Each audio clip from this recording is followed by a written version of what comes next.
Thank you, Eminem, for that intro. That was their first intro of the Hume-Fogg Nighttime Show, and I think they did a pretty good job myself. The first up on the Weekly Watch this week is Valentine's Day. That was yesterday. Amar, did you have a Valentine?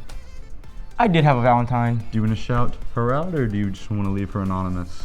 Let's just leave her anonymous. I don't like all the questioning. Right, we'll leave her anonymous, but if you did have a Valentine over the weekend or whenever you celebrated the holiday, we hope that y'all spent some quality time together. Intent to take forms are passed out today, and juniors and sophomores meet tomorrow in the auditorium for preview electives.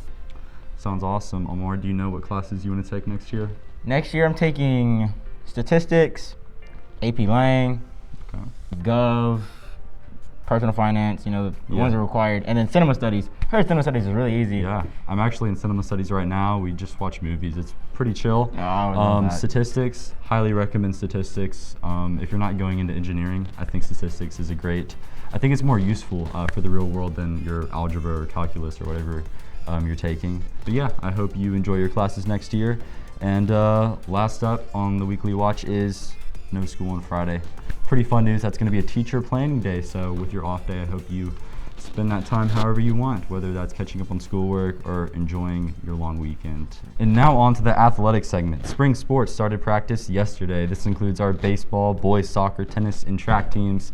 If you're on the boys soccer team, you better be showing up to practice, or else me and the other senior captains will do something to make you pay. I'm talking to you for our time ball tournament resumes today and tomorrow, and we've got a lot to recap from last week's action. The Lightning Sharks made a complete 180 from their last time out and demonstrated their underestimated talent. They unfortunately handed L Team their second loss of the tournament, effectively knocking them out. Although their run was short-lived, we really did enjoy watching them compete. But the following game after that was probably the matchup of the week. The Maybach Marauders took on Victoria's Secret. Both teams were possible favorites to win it all and sought to maintain their unbeaten records. As a result of great teamwork, Victoria's Secret came out of the game victorious with a 7-4 win over the Marauders. But don't count the Marauders out. They've got loads of athletic talent and will be back seeking redemption. As a member of Victoria's Secret, I absolutely relished the crowd support that day, as you can see here, so thank you for that. As we head into next week's matchups, though, I just want to remind you fans to keep that energy positive and encouraging for all teams involved. If Amar doesn't win next week, he's out, so you don't want to miss that. Hopefully, these Shrummy Mommies can catch the W then. On other sports news, the wrestling team has a round of the tournament on Saturday with the girls playing on Friday. I don't know if you can attend those games yet, but make sure you're supporting a wrestling team. If you see them in the hallways and you know who they are, give them congratulations for making it this far into their season. Now it's time for Lunch and Learns. As of the date of filming, February 10th, there are no current Lunch and Learns scheduled for next week. But stay tuned, we will put up a graphic if there are some right here.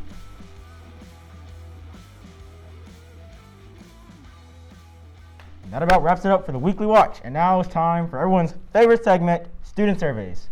Take it away, Matthew.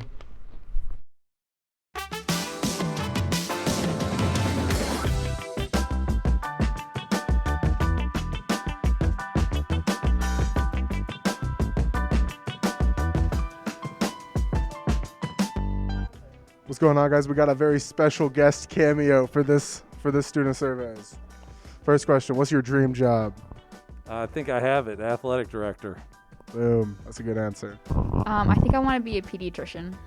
Probably like a teacher or something like that. This is some really wholesome responses. Either a lawyer or a farmer, one of those two. This is so wholesome, man.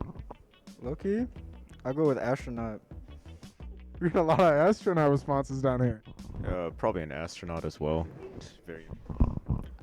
I feel like I have to go with astronaut now. You do. I feel like I have to. I could go to Mars. We're going to Mars from Lisa Forbes's room. We're going crazy. Miss Forbes, that's my bad. What's going on, guys? We got another special guest for this week's student surveys. First question, what's your dream job? This. An astronaut. Yeah, either Target or an astronaut. Man, I'm seeing somewhat of a pattern with these responses, man. What Hume-Fogg teacher do you think is the worst driver? Bro, Dr. Farmer, I know it's you. Look, I'm looking at you in the camera. I know it's you. She going 80 and a 30. I promise you that. I promise you. Okay, so I don't want to be disrespectful, and I kind of don't know, but I'll say Mr. Collins since that's a popular response. I gotta say, I bet Mr. Hollingsworth puts the pedal to the metal. Probably Hallbrook. She probably has road rage. Didn't she say she doesn't care about the speed limit in her PGF class? She could beat someone up. Yeah. Yeah. I definitely could see Hallbrook going like 110 low key.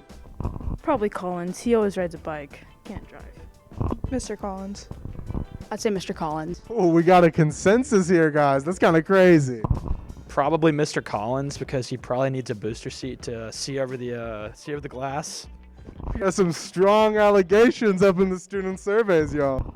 I'm gonna have to go with Mr. Collins because one time I drove him home, and I just feel like any teacher that needs a student to drive them home is having problems. Do you agree with the booster seat allegations that we got a few minutes ago? No comment. Okay. I'm about to go with Mr. Collins as well. You know, he be on the bike too much. Like, I don't feel like he really know the car anymore. So. Mr. Collins, I feel like we need a response from you after all of this information that we're getting. Mr. Skinner. Any reason? No reason. Okay. Which Hume-Fogg teacher is the worst driver? Oh gosh. I don't know. I've ever seen anybody driving because I'm always the last one here. Do you have a guess? No. I'll just say Lovell because I'd blame everything on Lovell. Which Hume-Fogg teacher do you think is the worst driver? Blair. Is there any particular motivation for that response? He has a large truck that is often in my way in the parking lot.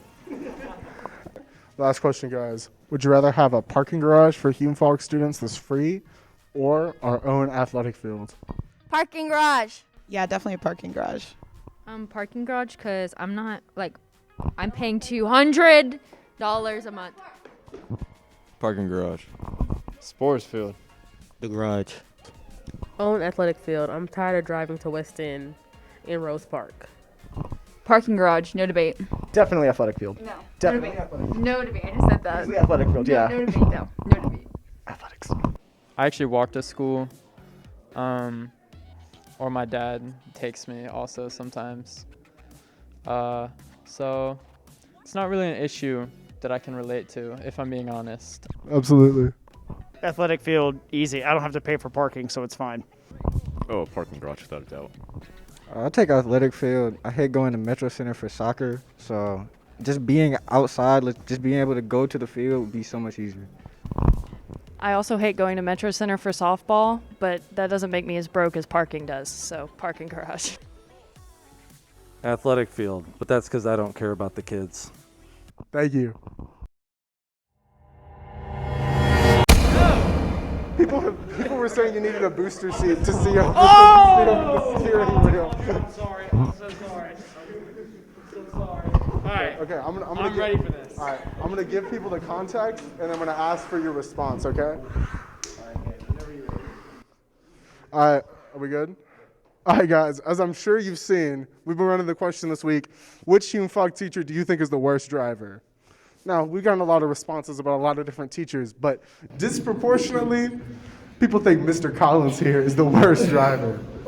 Now, our number one priority at the Nightly News is journalistic integrity and fairness. So we came down here to the first floor to get Mr. Collins' response. What do you have to say? I have to say that you should really drive carefully and confidently and be aware of your surroundings. Do you have any specific to response that you can't see over the steering wheel? My height is, I'm what they call fun size. So, doesn't matter. It's okay. Thank you so much. You're welcome.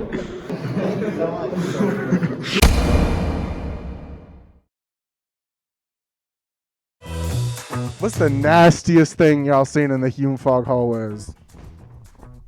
I gotta go with this girl right here. She is not that pretty. Okay, well, my answer was going to be like dead cockroaches, but now I just feel very targeted, so. Now Amar's going to talk a little bit about intent to take points. Take it away. Intent to take. Dang it. Intent to take formed It's all right. today. Let's just start over. Well, that's kind of, you drive how I drive, so. You were so into it. Guys would like cut me off and you'd be like, get him, Emma. And I'd be like, oh. Yeah. Definitely no bias here. I don't drive, don't have a car. I definitely take that field, you know what I'm saying? Soccer field, football field, track field, any field. Makes sense. I'm the only one who doesn't drive, but. Yeah, really no bias. Come on.